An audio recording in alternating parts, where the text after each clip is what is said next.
Well, hello, welcome. This is HUR at Home Inspiration. I'm Jackie Gales Webb. God bless you today, and thank you so much for joining us. Today, we are talking to two anointed men of God who are inspiring millions. First, I want to commend my WHUR colleagues and our community partners, the Black Coalition Against COVID, on a beautiful special memorial broadcast today on WHUR that helped our community grieve and honor the lives of the many people who were lost in the DMV due to COVID-19. It was beautifully done.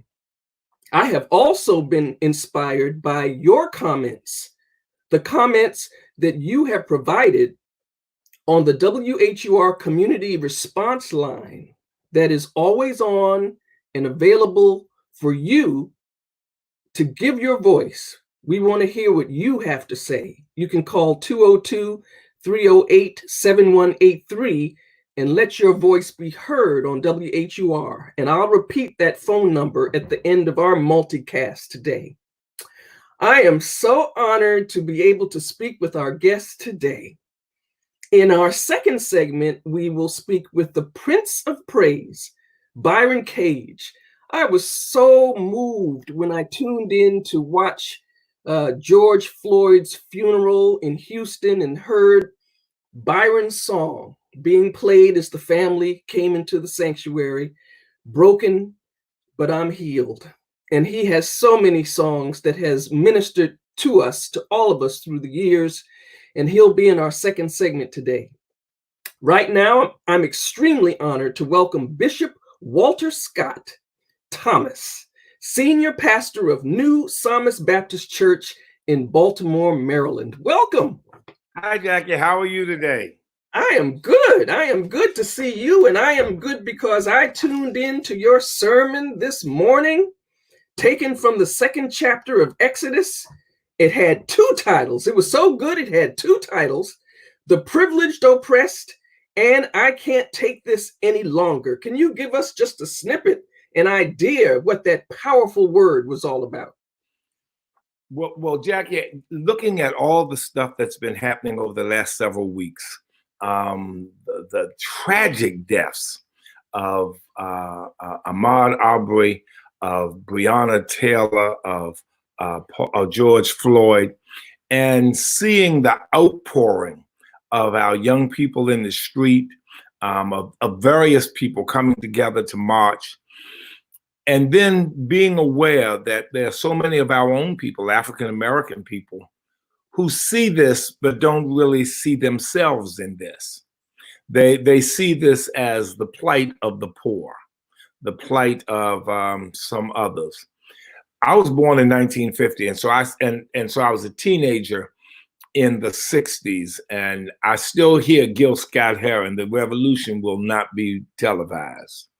And I think it's incumbent upon some of us to recognize that though we are privileged, driving nice cars, working in nice establishments, living in nice areas, and living in distant places, we are the same people who are on the street with a knee in the neck and in the back.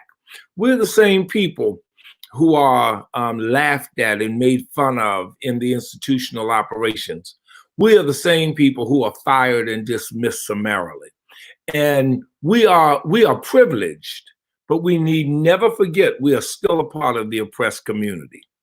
We may delude ourselves into thinking that we fit into the economic community of America, but we need not delude ourselves and think that that has taken us out of the Black race. And that the white person on the lowest rung of the social ladder still feels he or she is superior to the Black person on any rung of the ladder. And once you recognize that, once you come to grips with the reality that you are not who you think you are not dismissed from the struggle that everybody else is going through. That you may have a briefcase in the morning, walking on the street to your job, but you can be stopped on a back road in the evening and thrown up against a car. At that point, you need to redefine yourself and realize that your privilege doesn't take you out of the oppressed community. And it's only when you understand yourself in God that you begin to move to the liberated community and the delivered community, and then you can act. Mm-hmm. Then you get out there on the street with those same young people, and you can stand and proclaim. You can defend what you want, because you realize that you are not the person you thought you were. You are now the person God says you are. Well, you know, Bishop, many of the privileged oppressed are now finding that they are very popular if they are working in a company where they might be the only African Americans there. There are friends and allies who are white, who truly are behind what is going on right now and understand, but they had no idea that their African American friends were going through what they're now learning about. And it seems to be quite a shock. How would you counsel not only the allies to the cause, but also the African Americans who are finding themselves in this position to have to answer for the entire Black race? The African Americans need not speak with qualification. They need not try to pretty up the situation because they feel as if they are talking to their peer. The very nature of the conversation means you're talking to somebody who is other than you. And I don't mean other in some kind of pejorative sense. I mean who does not come from your experience, who does not understand your experience. So for us, because so many African Americans will try to speak as if I'm going to make it easy for you to understand. I don't want you to feel too uncomfortable because, I know what you're going through. No. This is real. This is the journey I had to travel. This is what happened to me. An African American could look that person in the eye and say, if you really like to see what it's like, let's both go out on the curb and both hail a cab, and we'll see who the cab driver stops for. And you'll begin to understand what this is. It's being ignored. It's being dismissed. It's being treated unfairly and unjustly. And it's using that language. It's using those key words that define what this is all about, and not trying to find placating words that assuage white guilt. Mm-hmm. We're not blaming that person, but we're telling that person it is not enough to say that you're not racist. You must say, I am anti-racist. We've all been so inspired by the protest and the allies who are joining in to end racial injustice and police brutality. What do you think should be the next steps? We're at this point now. Where do we go from here? I think the next steps should be that we start bringing in everybody to start the conversation. One of the things, and to go back, I think we must really hit the notion to allies, because you're not my ally until you join me on the battlefield. And that doesn't mean in the march. That means in the conversation. White evangelical churches want to be our ally. They want to understand, but we don't want to assuage white guilt with a $10 check. We want you to actually speak up against racism. Go to speak in the places we have not yet been allowed to go to and pull it down. That's key and cardinal. Next steps, though, the next step is that those who have the ability to call, to convene, must start convening. But the conveners don't have to be the speakers. See, all right, I'm 70 years old. There was a time when I would have been one of the voices of this movement. I'd have had something to say. Well, I have now spent the larger part of these last years developing relationships so that what I can do is convene. And there are others who can bring people to the table, and we can bring voices to the table. The older persons who've been in this struggle a while, and whose years have mounted up need to convene. And we need to convene and allow younger voices that are articulate with the present pain to be the voices that speak to what's needed. We need to connect those who are in the streets marching every day with those who have been trying to make systemic change every year, bringing the two together, not acting as if, well, they want to march and we ain't got time for all that. We need to move to something strategic. Well, understanding the only reason anybody is listening to you and your strategic stuff is because of what they're fearing from folk in the street. So people need not get it twisted, like all of a sudden folk want to start hearing them as if lightning has struck in the air and now there's a freshness for their thought. No, the reality of it is this majority footfall in the street that is causing America to question, first off, where does this go in the midst of a pandemic when the economy is already struggling? What does this mean?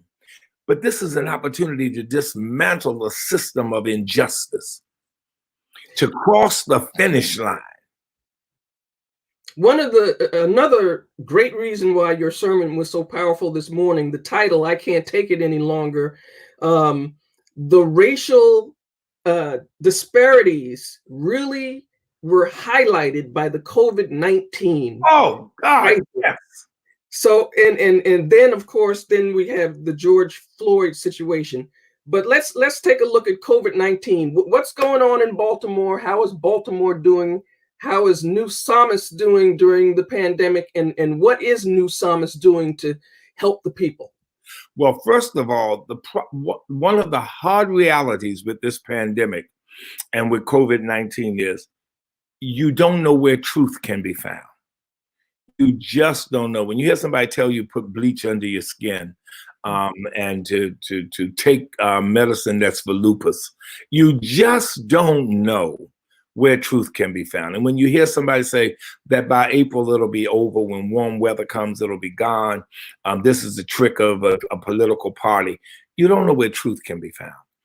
Our state, I have to give our governor credit. Our governor has tried his level best to give us a sense of this is the science. But this is a disease that is breaking out so terribly in our African-American community. And when we talk about opening up states and opening up cities and opening up places, if you're talking about opening up a city that has a large African-American population, you have to realize you're putting that population at risk, since it is the largest population affected by the virus. And it's the largest population affected by the virus because of the natural things built into that community. The high sickness rates, the natural or the medical problems that already exist that are not dealt with, the absence of medical insurance, poor educational systems, all of the things that become a feeding ground for the virus are inherent in places that have large African-American populations and large elderly populations. Something that Baltimore has both. And so our mayor currently is being very reluctant to put those lives at risk until the science gives him a better indication that the transmission rate is down lower. The county administrators feel that those problems are not as predominant or as dominating in the counties. And so they are releasing certain things. And people are beginning to say, well, they open, why can't we be open? Well, the situations are totally different.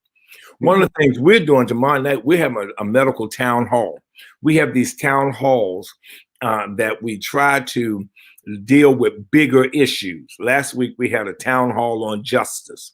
We had Eddie Glaude, Wes Moore, Heather McGee, and Aaron Mabin on a town hall where we were asking questions and whatever to understand what is the injustice? How do we articulate it? Where is it coming from?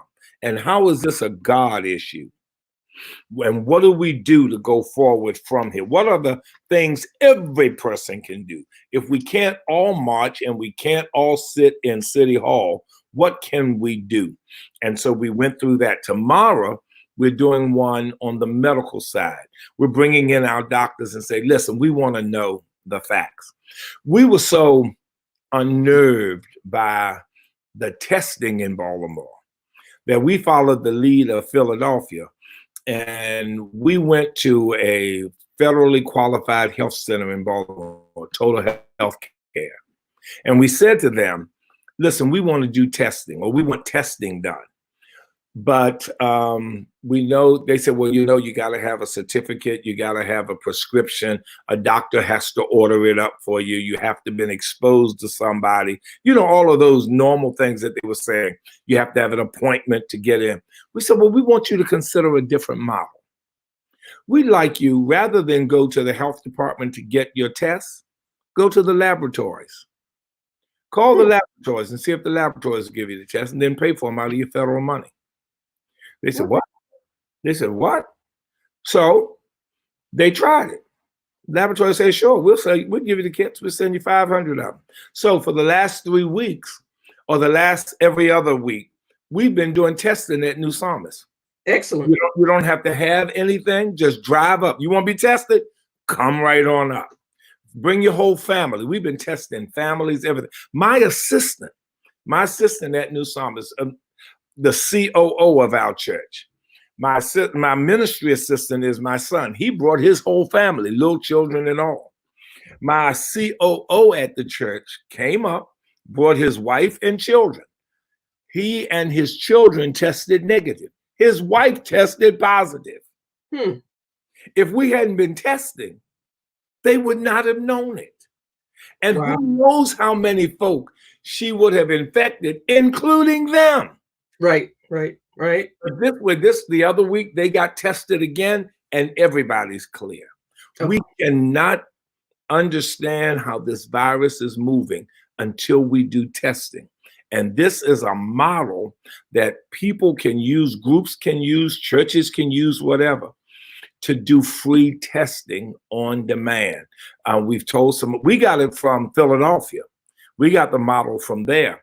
And now we're sharing it with everybody we can, and they're using it. Go straight to the laboratories. Order the tests from the laboratories. Then you don't have to worry about whether you got crazy tests and tests that don't work. Right. Same tests that work. Now, one of the things that I heard you say about the town halls, and you know, you're having the town hall tomorrow night for the medical situation. You've had a town hall with middle schoolers. Oh yeah. What they were thinking. Well, what are they thinking? What are the middle schoolers thinking? What did you learn? Some of them are scared.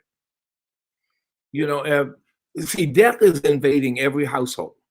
If not in your house, it's being brought to your house. Your grandmama's died, your uncles died, your cousins died. And they're worried. Many of them are worried. Is my mama going to die? Is my daddy going to die? Am I going to die? Some of them are worried that, you know, they're not going to see their friends, or they're not going to get out. They're stuck in the house. How do I deal with this? I mean, this is a total reality change. When you've got middle schoolers and elementary school students who all of a sudden are thrown into a new reality, and the only person who has resources for them are their parents. The parents sent them to school because they couldn't homeschool them. The parents sent them to private school because they wanted the best educational system for them. And now they are home trying to do what they sent them out the house to do, and no one has given them any additional training to even accomplish that. Plus, they've got to be gym teachers, they've got to be short order cooks, they've got to be laundry people, they've got to do all this stuff. And that, I mean, we heard the young people like lost. Let me share, Jack, let me share with you the ones I feel the greatest weight for. Single parents who have single parents with one or two children are almost crazy. Single parents with one child, and that's a young child, and they're working. Single working moms or dads with one child who's below middle school age are losing their minds Yeah. because they do not feel like they're being good parents. Right. They have no resources. And here summer is going on. And they are worried about their children going to school in September. Talking about, well, we're going to do catch up for all of them. How are you going to catch up what they never learned?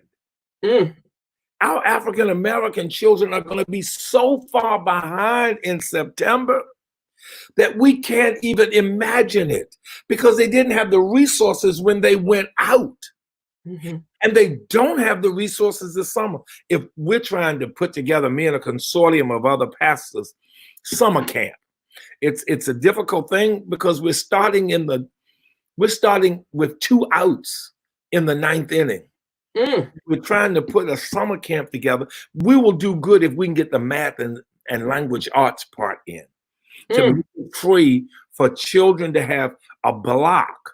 Because otherwise, if they go back to school in September, they have not had any serious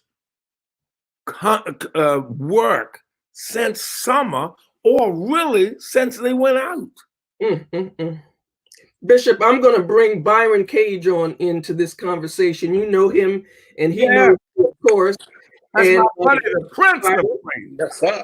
Yes, sir. So you've heard what the bishop has been talking about as far as education.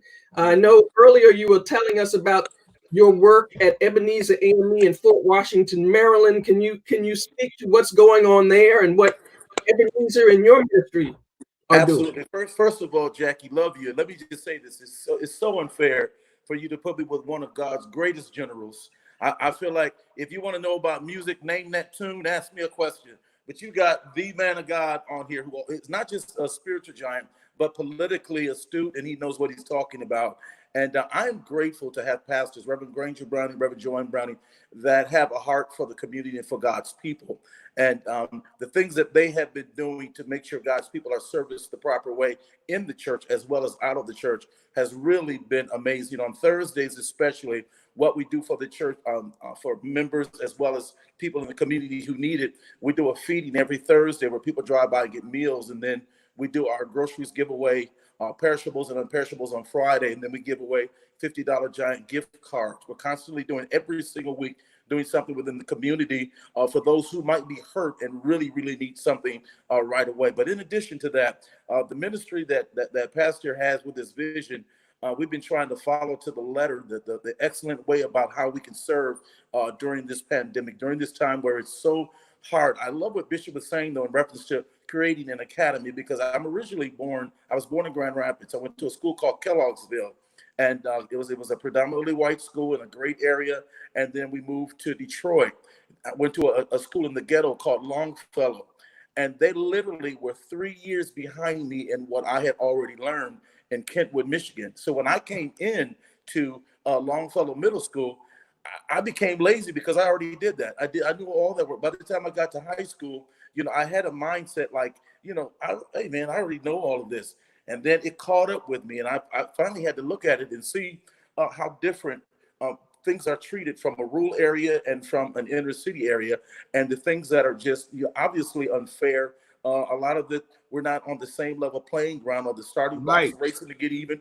We're not in the same place. And that's why I'm so encouraged to hear Bishop say that he's doing some summer programs, some things that are going to at least try to help jumpstart the brain. You know what I'm saying? Because it's easy for the light switch in our brain to go off with social media the way it is. The priority now for a lot of young people are their cell phones, their tablets, Instagram, Facebook. We didn't have that. I didn't have cell phones when I was growing up. If I needed to make a phone call at home, or if I had a car, I was looking for some change to go to a payphone. No one really knows what that is anymore, And I just think that unfortunately, society, the way it has really given our kids this false sense of hope, especially in our more deprived areas, that everybody can be an athlete, they can be a rapper, they can be an entertainer.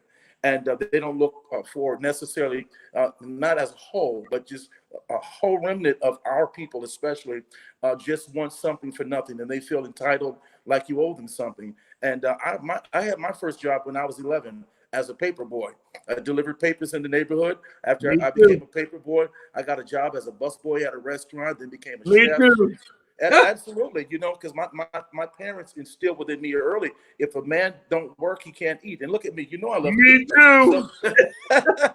So I had to make sure that I did some things that would put me on the right track, and I heard the conversations that you all were having earlier. I'll never forget when I was a student at Oakland University, and my fraternity, we had a big little graduation rehearsal celebration for the Newts that were graduating that year. And I'll never forget, we were both dressed and on the way back to Detroit, and we were pulled over by state troopers. And they asked us where the gun was, and we said, "Sir, we're students at Oakland University. We're not." They said, "Okay, we want you to pull over here." So we pulled off to the side, and so they kept asking us questions. So they were two Caucasian officers, and when one of the officers said, "You want to take them to the back?" Because I come out of the Apostolic Faith Church, you know me, I immediately went into tongues. I was like, I'm not playing with this. I don't know what this is. I began to pray. I began to seek God, and he was looking at me like I was crazy. But before I stopped speaking in tongues, another state trooper pulled up. There was two more Caucasian officers asking them why they had pulled us over. And they began to tell them, well, we pulled them over because there was a lady that was held up at gunpoint about a mile away from here, and they matched the description.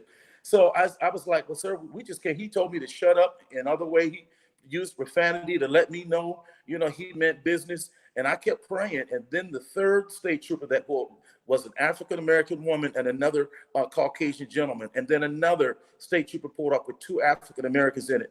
And they kept asking them, why did you pull them over? The lady who came and said, no, that's not them. You should have let them go. Why are they still here? They've been detained now for 40 minutes. You've detained them. And when I got home, I told my mom what happened. She said, Byron, I just got off my knees because God told me something was going down. Something was wrong in my spirit. And I thank God for the ability to have self-control. And that's what I would love for a lot of our African-American men, especially, that when people or the police ask you for your ID, it's not the time to say, I don't have to show you nothing. You're asking for confrontation. Bishop, tell Byron about when your wife helped. Oh, Byron, that happened to me. That happened to me, well, twice. The situation you described, almost identical. I got pulled over. This was about 30 years ago in Baltimore, in the city of Baltimore, in the city of Baltimore. I had gone to Mr. G to get a steak sub, some tasty cakes, and a soda. And pulling up, I remember them tasty cakes. Yes. I was pulling off, and a police officer pulled me over. I'm pulling off from the place, and the police officer pulls me over. I'm Pastor New Psalmist. I'm Reverend Dr. Walter Thomas. Pulls me over and says, get out of the car. I said, for what? He says, you have to get out of the car. He said, I need you to follow me over to this gas station. I said, for what? It was just robbed and you fit the description. I said, I just came out of this place. I said, you can go right in there and ask him. I just walked out the door. Well, you fit the description. He said, if you don't go with me, you're going to jail. I said, well, let me ride over here. The person said I wasn't the one, but they were still kind of slow on moving. Then they said, yeah, he had on a brown jacket. I said, sir, I am wearing a full-length coat. But then the incident a couple years ago, and my wife and I were riding on the back roads of Howard County. Police officer pulls me over. And so I said to my wife, I said, can you hand me the registration out of the glove box? And my wife said, no. I said, hand me the registration. No. Put your hands on the steering wheel. And don't say nothing. Just put your hands on the steering wheel. And she said, I'm not handing you nothing. Now, just be quiet. Just wait. Because no matter the fact I was Bishop Walter Scott Thomas, pastor of the New Psalmist Baptist Church, I was on a back road in Howard County, and a police officer with his hand on his gun and a flashlight was approaching the car. Yeah. And that is why we cannot placate and speak in kind of commendatory language to our allies who want to understand. Because this is no longer something for them to understand. This is something for them to help change. Absolutely. It is not enough for them to say, oh, yeah, I see. They must become anti-racist. They must lead the charge to change this kind of behavior. Absolutely. And own the fact that their grandparents and their great-grandparents and their great-great-grandparents were racists who hung and lynched us from the beginning of 400 years ago when we first came into this country. And you look at how it has been, it's been so, the systematic racism of people like, I don't have a prejudice bone in my body. Yes, you do. You absolutely do. And like you said, Bishop, you got to own it. That's why I'm so disappointed in a lot of the evangelical pastors who have not really stepped up to the plate to really say anything because they're Trump supporters. They have not left home, Byron. They not only have not stepped up to the plate, they have not changed their clothes to come out. Absolutely. I wrote myself a note today that said their failure to understand is taking away my ability and my desire to stay in the conversation with them.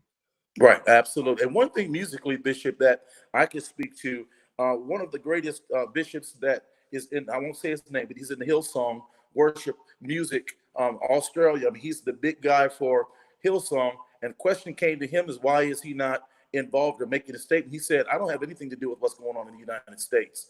Are you kidding me? As much money as you have made off of our community, of a lot of us, and you and I, of course, I love hymns more than anything else. I love hymns and the songs of the church.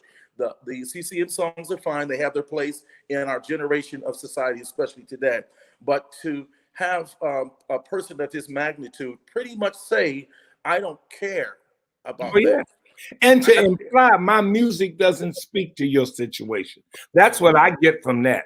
Then if you don't have anything to do with what's going on in America, then your music really doesn't speak to us. So I don't need to use it. Yet you want my money. You want me to buy products and sing the songs and stream your music so you can get checks to Sound Exchange and all the other publishing houses that your music is a part of, which it brings you in millions and millions of dollars a year. I'm good on Hillsong. I'm good on them. I'm done. Well, this is more than just an American problem. Hence the protest all over the world. Injustice is all over the place. Byron, I want to ask you about the power of gospel music, because as I said in the beginning, when I tuned into the George Floyd funeral, I heard your music being played. What does that mean to you as an artist? I was very honored that they really were very African American in their intention. They wanted to make sure our community was serviced and received ministry the proper way. When I saw the young man, because actually they sang it live, and I don't know who the praise team was, but I enjoyed them thoroughly. And then I saw Kurt Carr and I saw all the other wonderful artists that came up and they sang, Kathy Taylor, and they represented us in a major way.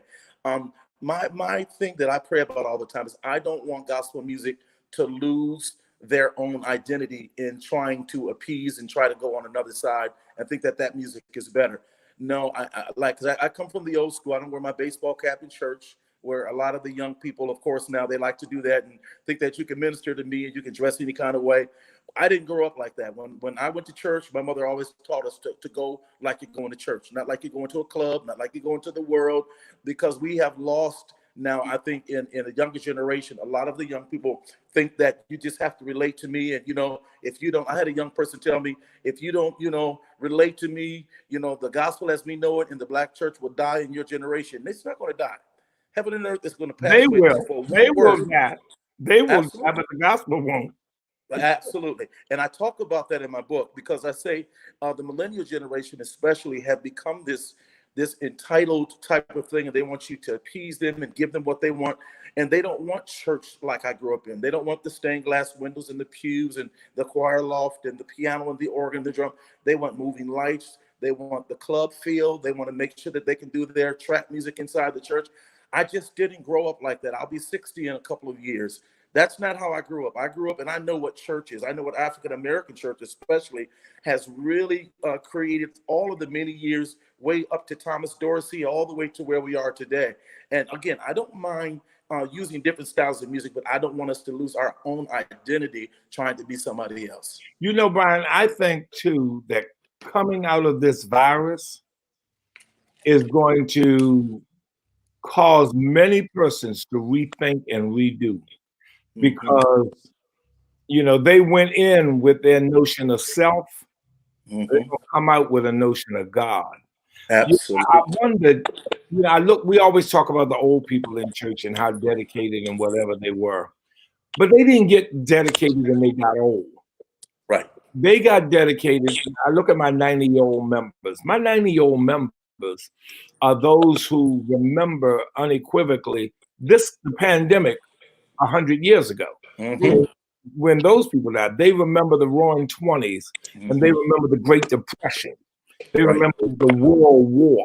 It was out of those experiences that they learned who their God was and learned how to trust him, and they carried it through the years. Right. We've reared generations that have no experience with God, but just excitement in God. Absolutely. And what we're going through now is developing the experience. Folk are going to come out of this. I had a young man laid off from his job, just bought a brand new car. He's in his 30s, just bought a brand new car, laid off. He's wondering, how am I going to make it?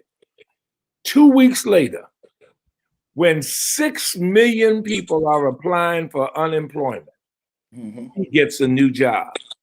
I'm looking at my young adults in the church, whose houses are still being paid for, whose jobs they're still working. This is what is going to build them into appreciating God and not trying to make God appreciate them. Absolutely. Absolutely. Because there's so many places where Americans always say, God bless America. No, it's time for America to bless God. Yeah. And I think a lot of the calamity that has come upon us is, you're right, God is trying to get our attention. And Bishop, you said it earlier, this pandemic has absolutely affected every way of life, no matter who you are around the world. You could be the richest person in the world. You can be the poorest person in the world. This has caused us to come to a place where we have to acknowledge that, first of all, seek first the kingdom of God and his righteousness. Everything else is going to be added unto us if we are obedient to him and we turn from our wicked ways. Then he'll heal from heaven. He'll forgive our sins and he'll heal the land. Our land needs to be healed genuinely. It needs to be healed from a place where we are, like you say, have brutally honest conversations, courageous conversations, to where we can be honest. You know, hey, yeah, I am prejudiced. That's how I grew up, but this is how we need to change. And like you said earlier, Bishop, put yourself with somebody and make a statement. Because if you're quiet, you're making a statement. Yeah, say nothing at all. And we have a president right now who absolutely does not have our best interest at heart. Well, he doesn't get it. He does not get what the definition of leadership is in a moment like this. You mentioned Chronicles, and I will heal the land. I don't know if people are noticing something, but the earth is being healed during this pandemic. I don't know when I've breathed air as fresh as the air I've been breathing of late. My wife and I were riding home yesterday, and I said to her, Trisha, I don't know when I've seen grass look this good, and we've only had a marginal amount of rain. Fog is down in certain cities. Animals are ranging freely. Grass is getting greener. Air is so much crisper. Not that this is going to reverse climate change, because it'll take much longer time. God is little by little giving the planet opportunities to heal. Yeah. I mean, if you notice, you'll see squirrels and foxes and other stuff just out. You'll see. I heard the birds singing last week.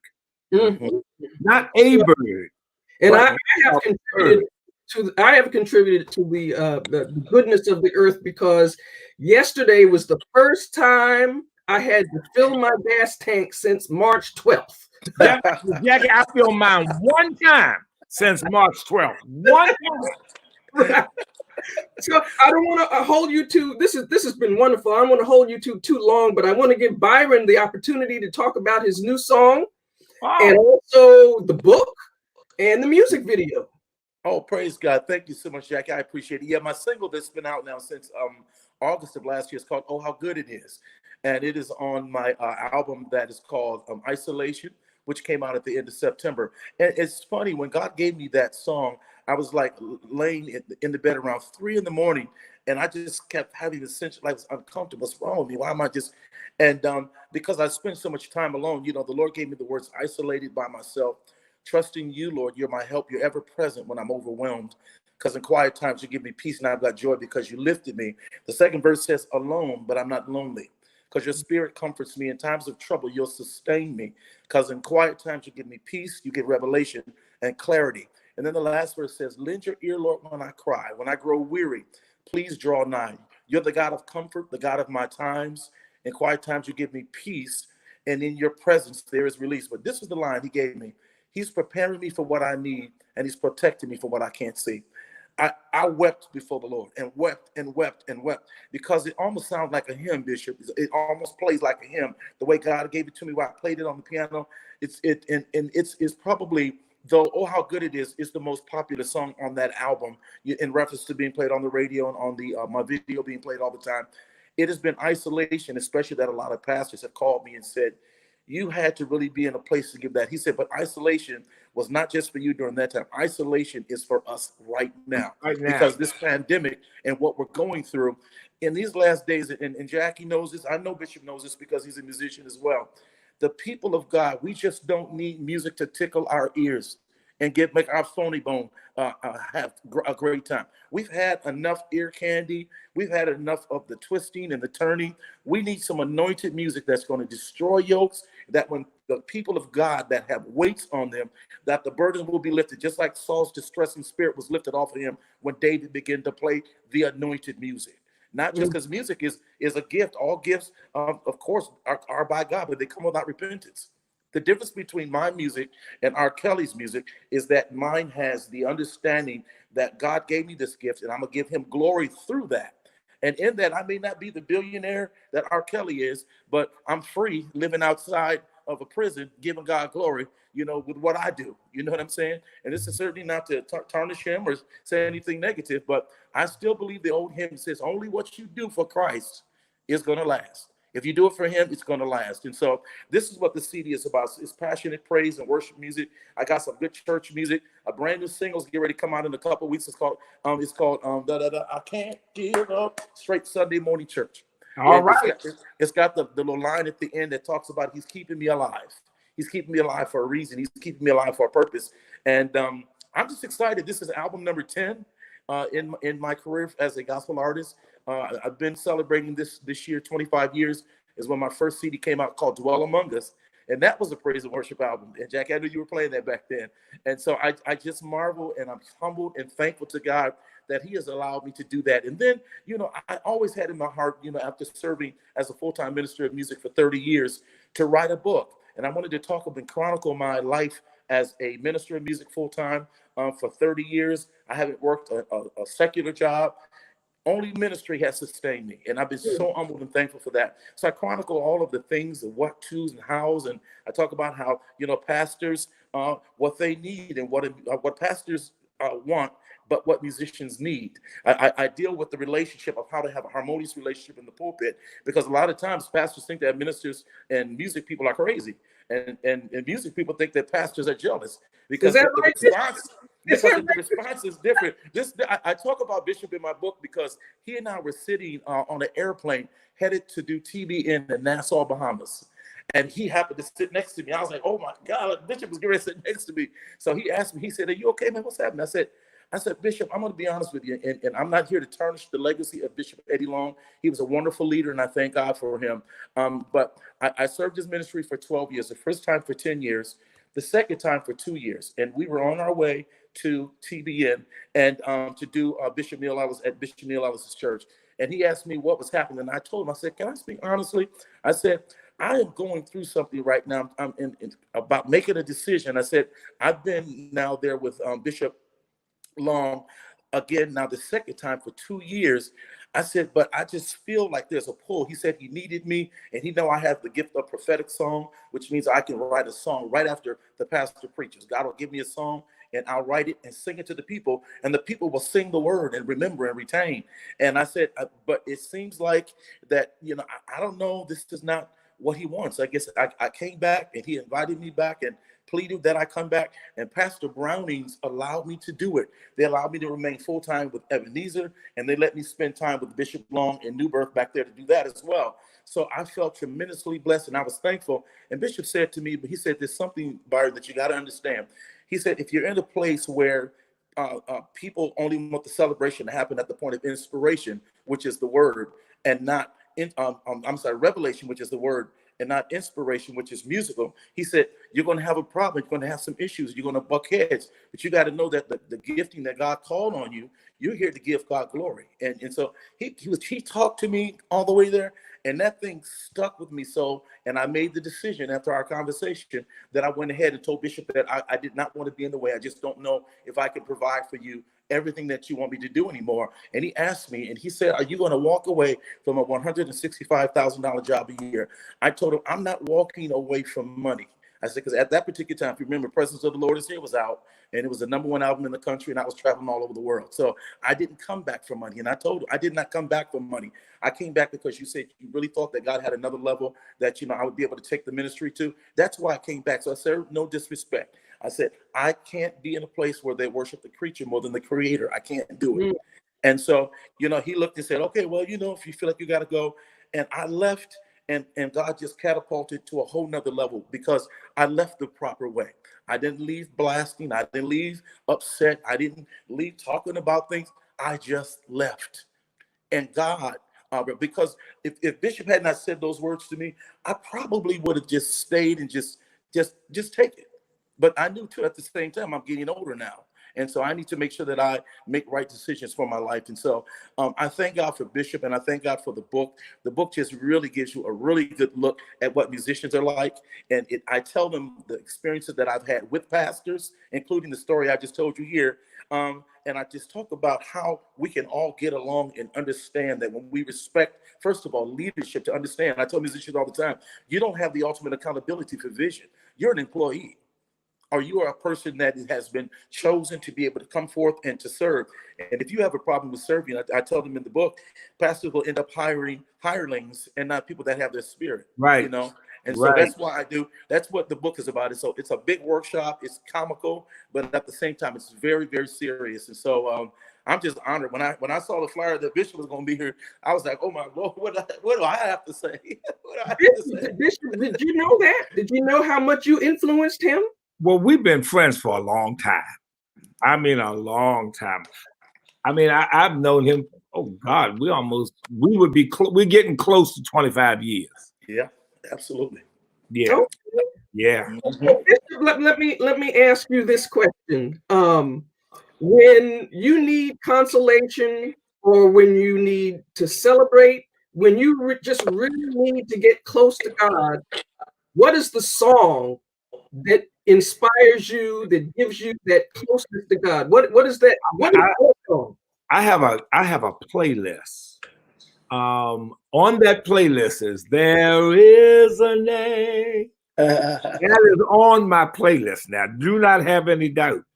I have one that says, if it was not for grace, had it not been for grace, I can't tell you, had it not been for grace, I can tell you where I'd be.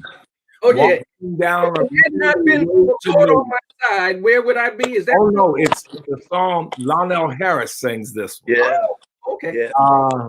Had it not been, were it not for grace, I can tell you where I'd be, wandering down a lonely road to nowhere, and with my redemption up to me.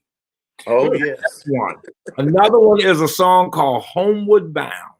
Mm-hmm. A Homeward Bound. Oh my God! It's a playlist. Karen Clark Sheard singing "Holy, Thou Art Holy, Lord." Jeremy Camp singing the same spirit. Mm-hmm. I listen to this playlist each and every day. Mm. I do nothing serious. Now, Byron, what is your playlist? And don't include any of your music. What is your playlist? No, we don't have time to talk about it, because when I tell you, I would be talking forever, because I love gospel music and I support the artists and I support the worship leaders. But of course, you know, I love Todd Delaney's ministry right now. He's really speaking to me. I love that new song, Psalms 118. I will call on the name of the Lord. That's one of my dead, who was worthy to be praised. But like Bishop, I still love hymns every day. Great is thy faithfulness. We're going in. Father. There is no shadow of turning. I have to hear those hymns every day. Yeah. So I go and I talk to my Alexa and I tell her what I needed to play.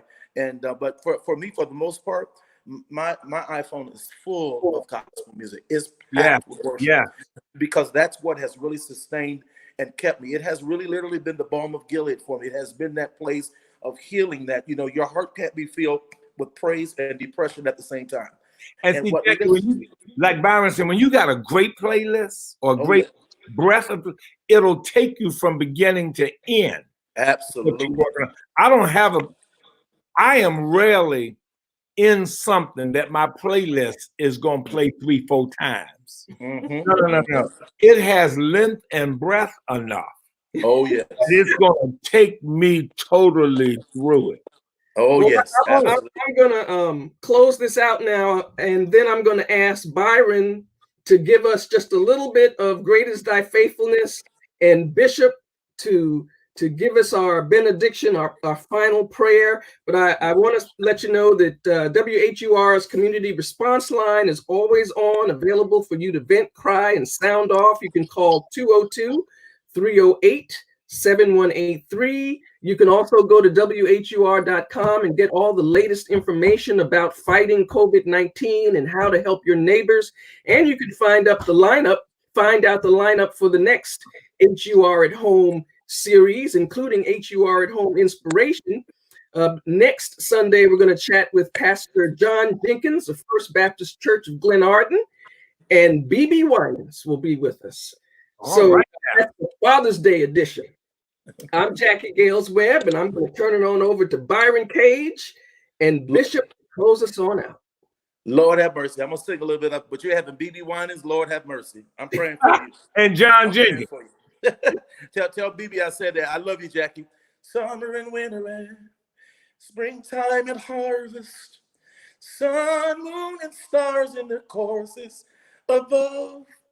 They join in all measure of manifold witness to your great faithfulness, mercy, and love. Great is thy faithfulness. Great is thy faithfulness. Morning by morning, new mercies I see. All I have needed, your hands hath provided. Great is your faithfulness, Lord, unto me. Hallelujah. Lord, we're shouting here tonight. Hallelujah. We're shouting here tonight. Jackie, this has been such a blessing. It's a blessing because God has carved out time. God carved out time for all of us to be in his presence.